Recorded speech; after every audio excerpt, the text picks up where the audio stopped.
The third and last type of rubber is synthetic rubber. First one was natural rubber, second one was vulcanized rubber, and third one is totally synthetic rubber. Synthetic rubber means man-made rubbers, or man can create it in laboratory with the help of different type of polymers such as PVC, neoprene और स्टीयरीन. Okay, ये सब को मिला के आप कुछ synthetic rubber you can create. The first one is neoprene.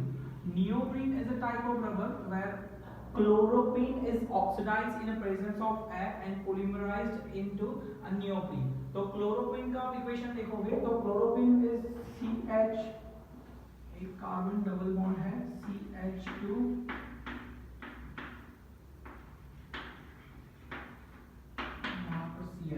ठीक है, एक यहाँ पर डबल बॉन्ड है, एक यहाँ पर डबल बॉन्ड है. ठीक है, this two are double bond. तो ये है क्लोरोप्रीन. क्लोरोप्रीन को अगर आप in presence of oxygen an types of chloroprene को in presence of oxidation of polymerization कराओगे तो ये डबल बॉन्ड टूट के यहाँ पर आ जाएगा, ये यहाँ पर चला जाएगा और आपको मिल जाएगा CH2 CL double bond CH CH2 N types. This is neoprene. Okay. CH2 C double bond CH CH2 and Cl. ये जो है ये नियोप्रीन का स्ट्रक्चर है. उसकी आप प्रॉपर्टी देखोगे तो ये प्रॉपर्टी है इसको स्टोरिंग पेट्रोल. ये बहुत स्ट्रांग होता है. ठीक है, मतलब हार्ड केस इसका बनता है. तो पेट्रोल स्टोरेज के लिए या फिर ऑयल स्टोरेज के लिए जो टैंक्स यूज किए जाते हैं उसके अंदर नियोप्रीन रबर का यूज किया जाता है. ठीक है, जो फायर मतलब रेजिस्टेंस है इसलिए इसको कोल माइंस के अंदर जो बेल्ट बनाता है वो कोल माइंस के अंदर जो रखने वाले जो बेल्ट्स होते हैं सीधे सीधे उसके अंदर यूज किया जाता है क्योंकि ये फायर कैच नहीं करता. और शू हिल्स जो होता है, ठीक है, जो हील सैंडल चप्पल के अंदर जो यूज होता है पीछे बहुत मजबूत एक बहुत बड़ी हील होती है जिसके ऊपर से आप टूट ना जाए. ठीक है, ऐसा प्लास्टिक जो होता है वो नियोप्रीन रबर का होता है. तो ये तीन उसके इंपॉर्टेंट यूजेस है. उसके बाद आता है second one is Buena S. ठीक है, तो 1,3-ब्यूटाडाइन एंड स्टीयरिन का स्ट्रक्चर है. ब्यूना एस का फुल फॉर्म देखोगे तो ये तीन तरीके से बनता है BU NA एंड S. ठीक है, S stand for styrene, BU stand for one three butadiene and NA stands for nitrile butadiene nitrile styrene rubber. ठीक है, तो ब्यूना एस टायर मेकिंग में यूज होता है, बेल्ट सोल्स के अंदर. ठीक है, बेल्ट्स के अंदर यूज होता है, जो हम लोग बेल्ट पहनते हैं उसके अंदर यूज किया जा सकता है. जो सॉल बनते हैं रबर सॉल्स, ठीक है, वो रबर सॉल्स के अंदर भी इसका यूज किया जाता है.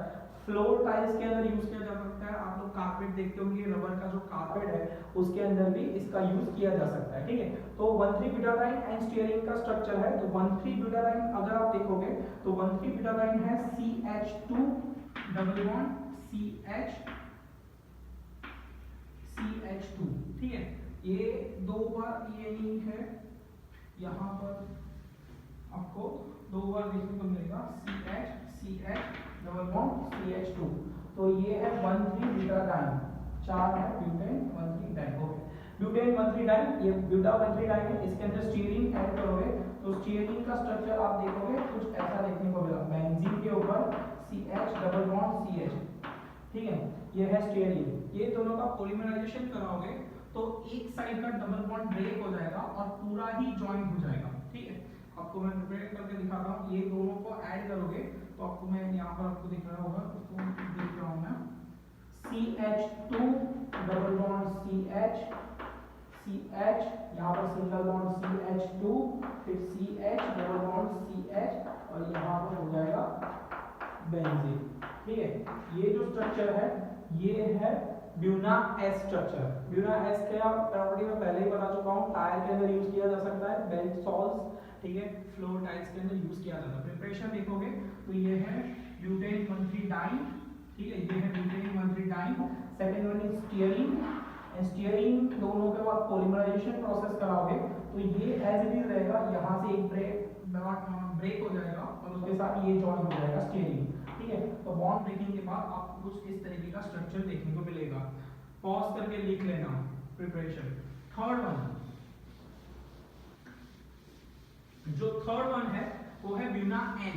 ठीक है, अभी N जो है वो स्टैंड फॉर नाइट्रोजन है, एक्रिलोनाइट्राइल है, जो नाइट्रोजन कंटेनिंग कार्बन है. एक्रिलोनाइट्राइल बॉन्ड CN बॉन्ड जिसको होता है, ठीक है, उसको रिप्रेजेंट करता है. तो ये है ब्यूटा 1,3-डाइन नाइट्राइल एक्रिलोनाइट्राइल, ठीक है। तो ये है ब्यूना एन। तो ब्यूना एन के अंदर ब्यूटावनथ्रीडाइन एज इट इज रहेगा, तो CH2 यहाँ पर double bond as it is, ठीक है।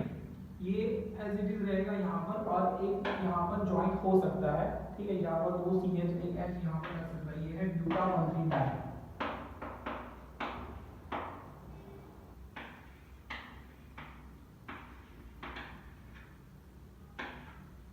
ब्यूटावनथ्रीडाइन, उसके अंदर आपको ऐड करना है, इसके अंदर जो है एक्रिलोनाइट्राइल ऐड करना है। अभी एक्रिलोनाइट्राइल आप लोगों ने 10th स्टैंडर्ड में शायद पढ़ा होगा। एक्रिलोनाइट्राइल जो है वो CN बॉन्ड है, तो CH के साथ अगर CN ज्वाइंट हो तो उसको हम एक्रिलोनाइट्राइल बोलेंगे। तो यहाँ पर हो गया CH, एक हो जाएगा CH2, और ये है, तो ये है एक्रिलोनाइट्राइल स्ट्रक्चर, ठीक है। ये दोनों को ऐड करोगे तो CN रहेगा एज इट इज, यहाँ से एक बॉन्ड ब्रेक हो जाएगा, ये जॉइंट हो जाएगा। तो ये दोनों का कंबाइंड स्ट्रक्चर ऐसे बनेगा, CH2 double bond CH, single bond CH, single bond CH2, और उसके साथ ये जॉइंट हो जाएगा CH2 और नीचे आएगा CN, ठीक है। एक ही डिफरेंस है, यहाँ पर CH2 ये ऐसे था और यहाँ पर डबल बॉन्ड हो जाएगा, ठीक है। चलो यहाँ पर एक्रिलोनाइट्राइल देगा, यहाँ पर डबल बॉन्ड है, यहाँ पर CN, ठीक है, एज इट इज। यहाँ पर CN रहेगा, ये सिंगल बॉन्ड हो जाएगा सिंगल बॉन्ड के अंदर। तो ये जो पूरा हो जाएगा ये है ब्यूना एन, ठीक है। ये जो स्ट्रक्चर है, ये जो प्रिपरेशन है वो है ब्यूना एन, जो यूज होता है as a solvent to dissolve petrol oil, ठीक है। जो पेट्रोल ऑयल वो सब होता है उसके डिसॉल्व करने के लिए एज ए सॉल्वेंट यूज किया जाता है। ऑयल सील्स बनाने के लिए, जो आपकी ऑयल टैंक होती है उसके ऊपर जो सील लगता है, ठीक है, जो ऑयल सील लगता है जहां से लीकेज ना हो, वैसे ऑयल सील्स प्रिपेयर करने के लिए ब्यूना एन का यूज किया जाता है, ठीक है। इंजन गास्केट के अंदर भी यूज किया जाता है, जो इंजन होता है उसके अंदर से ऑयल लीकेज ना हो तो उसको सील करने के लिए भी इसका यूज किया जा सकता है। Same is third one is thiokol rubber. Thiokol rubber का जो है वो है ethylene chloride and sodium polysulphide, ये दो जो पॉलीमर्स है उसका कॉम्बिनेशन करके थायोकॉल रबर बनाया गया है। टैंक लाइनिंग्स के अंदर, टैंक जो बनाता है, ठीक है, ऑयल टैंक होता है, पेट्रोल टैंक होता है, उसकी लाइनिंग बनाने के लिए, मतलब उसके ऊपर ढक्कन जब लगता है या फिर उसके नीचे जो सील होता है उसके लाइनिंग्स बनाने के लिए इसका यूज होता है। इंजन गास्केट के अंदर भी इसका यूज होता है, जो सील करने के लिए यूज किया जाता है। इसके अंदर अगर आप देखोगे तो जो पहला है इथिलीन क्लोराइड, इथिलीन क्लोराइड का मतलब है एक डबल बॉन्ड वाला जो क्लोरीन स्ट्रक्चर होता है, ठीक है। CH2 एक Cl, यहाँ पर एक Cl, ठीक है। Cl को ऐसे लिखेंगे Cl, ये हो जाएगा आपका इथिलीन क्लोराइड, ठीक है। अब इथिलीन क्लोराइड को आप ज्वाइन करो, कंबाइन करो सोडियम के साथ, ठीक है। तो ये रहा सोडियम पॉलीसल्फाइड, तो सोडियम पॉलीसल्फाइड ऐसे बनेगा NaS फिर Na फिर S, ठीक है। ऐसे आपका बनेगा सोडियम पॉलीसल्फाइड, ठीक है। तो दो बार S होगा, दो बार Na होगा। इसको रीअरेंज करके अगर मैं लिखूं तो रीअरेंज करने के बाद आपको कुछ ऐसा मिलेगा NaSS Na। चलो ये है सोडियम पॉलीसल्फाइड। अब Na N यहाँ से Cl अलग हो जाएगा, ऑब्टेनिंग सिंगल कंपाउंड को पॉलीमराइजेशन प्रोसेस में आप लोगों ने देखा था कि ये दोनों अलग हो जाएंगे, तो NaCl अलग हो जाएगा, ये उसके साथ ज्वाइन हो जाएगा।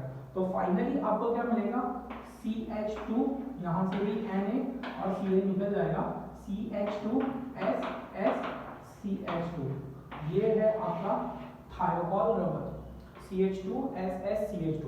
सेम वे अगर आप देखोगे नेक्स्ट में, तो यहाँ पर अगेन CH2 होगा, यहाँ पर भी अगेन CH2 होगा, फिर वापस से SSCH2 SSCH2 ऐसे ज्वाइन हो जाएगा। This is known as thiokol rubber. Thiokol rubber का भी यूज गैस लाइनिंग्स के अंदर यूज किया जा सकता है, टैंक लाइनिंग के अंदर या फिर इंजन गास के अंदर भी आपको यूज किया जा सकता है। This is all about rubber. Rubber के अंदर सबसे पहला पोर्शन जो था वो था नेचुरल रबर, उसके बाद vulcanised process and third one is synthetic rubber. तीन टाइप के रबर है जो कि पूरे के पूरे यूज में आ सकते हैं इस तरह, ठीक है। इसके अंदर important Buena S and Buena N के यूजेस एंड प्रॉपर्टीज, ठीक है, उसके preparation, uses and property important है, एग्जाम के अंदर 3 मार्क्स के अंदर पूछे जा सकता है।